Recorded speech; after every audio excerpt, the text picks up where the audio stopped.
Bom dia, meu amigo, meu irmão, onde você estiver, que Deus esteja com você. Eu venho aqui nesse momento trazer para você uma mensagem, vamos dizer, de esperança. Talvez você tenha ouvido falar muito sobre isso pela sua vida inteira. Mas a palavra esperança, na verdade, ela nos requer muita atenção. Porque a esperança é aquilo que ainda você não tem, que você não adquiriu.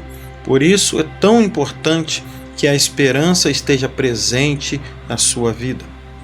Não somos um caso à parte, pessoas jogadas no mar à deriva nessa nossa vida tão inconstante às vezes.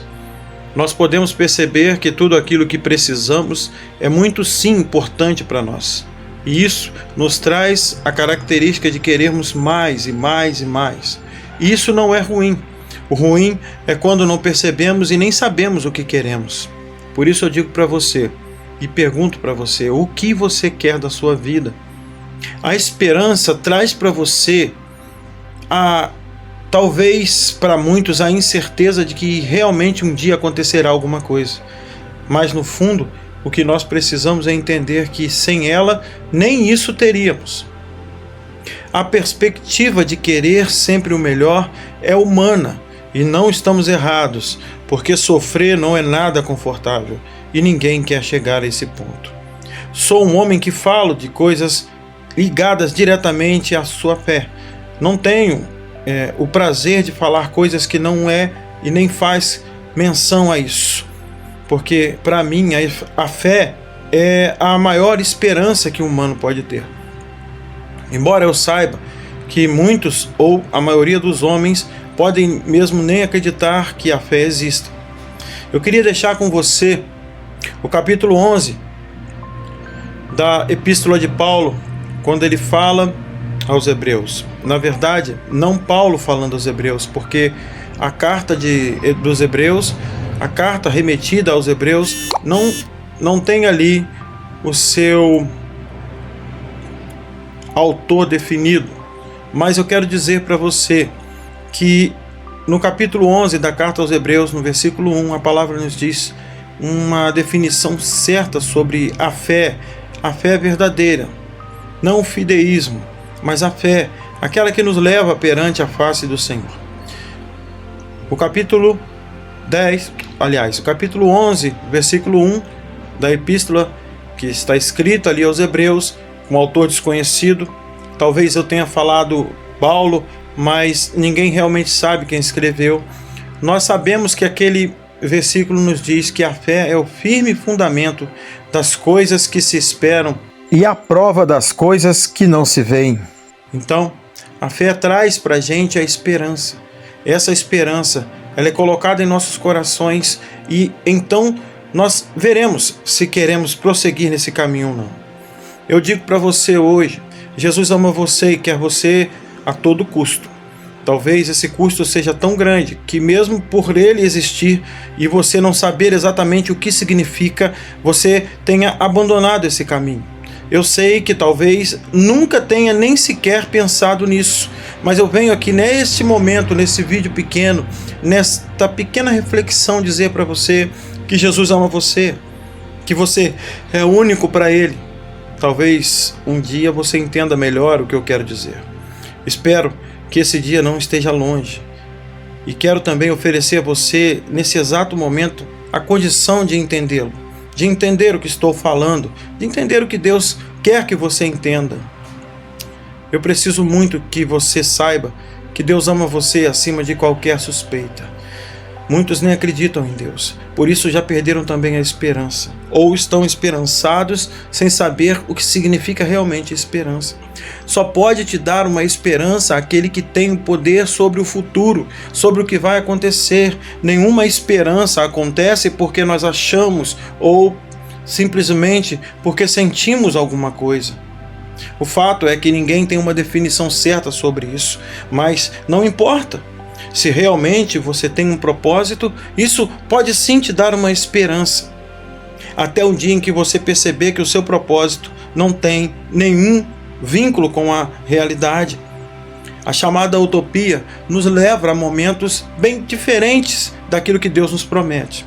Nos evangelhos, nos 4 evangelhos, nós encontramos o amor de Deus expressado em palavras, em ações e atitudes do próprio Deus encarnado, Jesus Cristo.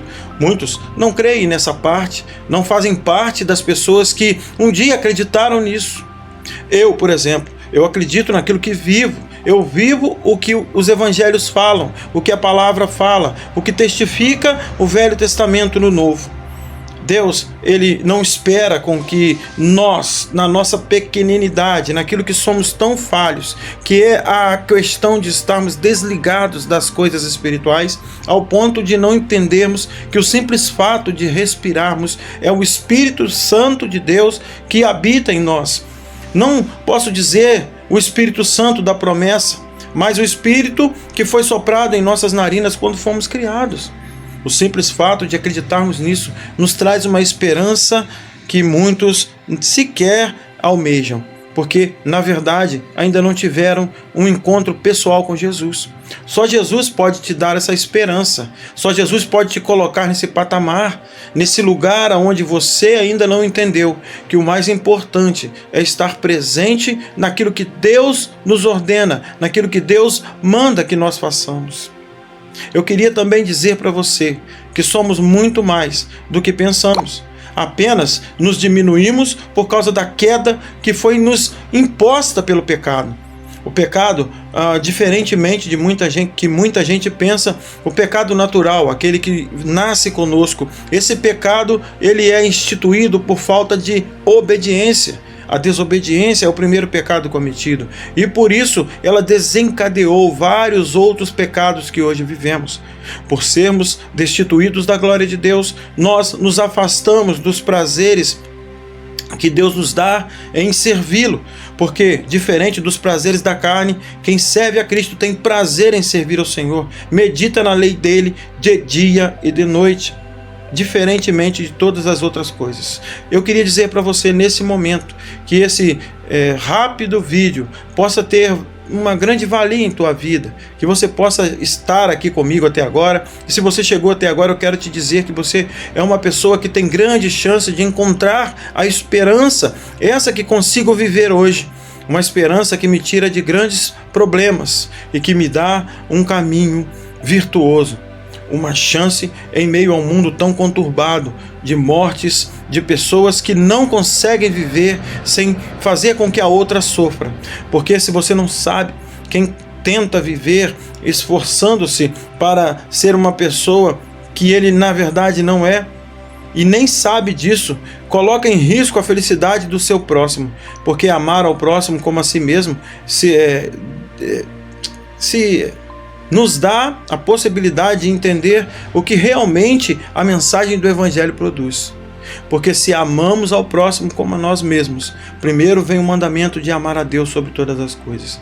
Que Deus possa nos abençoar sempre e nos dar força em meio a tantas adversidades. Eu quero dizer que Jesus ama você.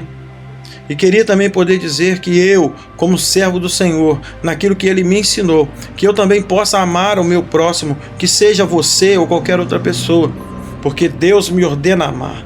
Quando Jesus fala alguma coisa, Ele jamais pede a você. Ele simplesmente, na autoridade que é, Ele dá uma ordem. Jesus sempre dá ordem, porque Ele é a autoridade máxima. João 3,16. Porque Deus amou o mundo de tal maneira que deu seu Filho unigênito, para que todo aquele que nele crer não pereça, mas tenha a vida eterna. Essa é a minha oração por você nesta hora. Eu não sei a hora nem o dia em que você está vendo esse vídeo, mas se você estiver vendo esse vídeo, pense um pouco e repense nos seus atos.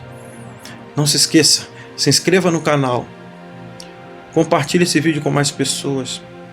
Me dê a oportunidade de fazer parte dessa vitória que é a sua mudança de vida. Mude para Jesus Cristo. Aceite Jesus como seu Salvador pessoal. Muito obrigado, meu querido. Não se esqueça de se inscrever no canal. Não se esqueça de olhar para as pessoas com um olhar de amor. Não se esqueça, se inscreva no canal. Compartilhe esse vídeo com mais pessoas. Me dê a oportunidade de fazer parte dessa vitória que é a sua mudança de vida. Mude para Jesus Cristo. Aceite Jesus como seu Salvador pessoal. Muito obrigado, meu querido. Não se esqueça de se inscrever no canal. Não se esqueça de olhar para as pessoas com um olhar de amor, um olhar que você sadiamente mostrará ao outro que há um caminho melhor. Que Deus nos abençoe e até o próximo conteúdo, se Deus assim nos permitir.